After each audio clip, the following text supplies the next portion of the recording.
Cineira Studio com Daniel Medeiros.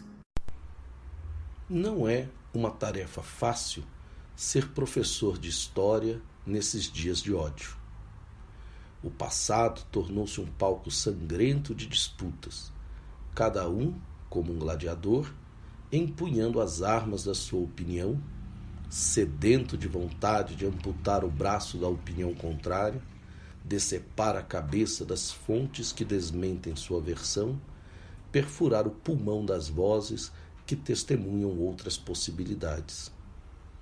E você, professor, ali no meio, no palco, buscando chamar a atenção para os dados, os documentos escritos, as imagens, a memória oral, a produção dos especialistas. Daí fico pensando, embora seja outra coisa, como deve ser um médico discutindo com uma mãe sobre a febre de sua criança. Mas eu acho que não é febre, doutor. Mas a temperatura da criança está em 39 graus, minha senhora. Mas para mim, 39 graus não é febre. Ou então, o eletricista. Esse aparelho é 110 volts. Não deve ligá-lo na rede 220. E a senhora? Mas para mim não há problema. Eu não acredito nisso. Bom, os exemplos são muitos, passando pela terra plana ou pela falta de eficácia das vacinas. Mas o passado, como um campo de batalha de platitudes, essa é uma das práticas mais amplas, comuns e devastadoras. O passado é formado pelo conjunto de fatos que ocorreram antes do agora. A história é a forma como esses fatos são organizados, narrados e interpretados pelo historiador, com base em teorias e métodos amplamente discutidos e testados. Essas organizações, narrativas e interpretações do passado são o trabalho do historiador. E como é possível compor essas tarefas de formas diferentes, existem diversas correntes historiográficas.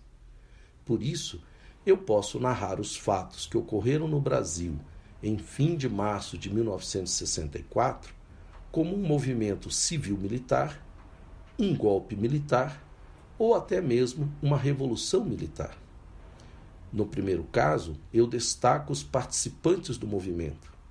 No segundo, foco na ação que afastou o vice-presidente. No terceiro caso, nas aspirações dos generais líderes do movimento. Os fatos, porém, não mudam. Tanques foram às ruas e obrigaram o vice-presidente João Goulart a deixar o país. O papel do professor é o de mostrar aos alunos e alunas quais os diversos modos de olhar esse passado, quais as fontes disponíveis, quais as versões já construídas pelos historiadores.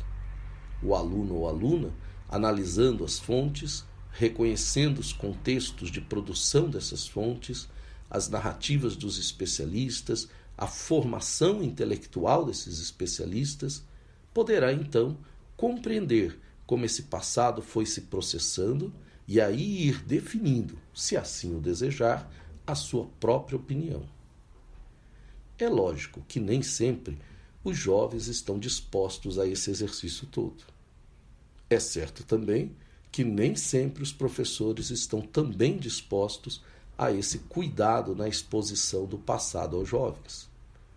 Há uma intoxicação grande no mundo contemporâneo e muitos adultos preferem poluir sua docência com a expectativa perversa de conscientizar os alunos e alunas na direção de suas próprias crenças. É certo também que muitos adultos não historiadores tentam desqualificar o trabalho dos historiadores porque querem que o seu passado prevaleça a qualquer custo, como em um campo de batalha. A saída é a que nos ensinou o historiador romano Público Cornélio Tácito. A história deve ser escrita e ensinada sem raiva e sem parcialidade. A sala de aula não é púlpito e o resultado do trabalho não é a conversão de ninguém. Doutrinação é coisa de igreja. o jovem precisa ter à sua disposição, mediado pelo professor qualificado, as formas de produzir a história. Como o artesão, que aprende com o mestre as técnicas e as práticas. Com essas habilidades apreendidas, torna-se competente para ler as obras dos especialistas, aprofundar a sua percepção e produzir sua visão abalizada do passado, e fazer o que quiser com ela. Sine ira et studio, dizia o historiador antigo, sem raiva e sem parcialidade. Estudo e método, para tudo.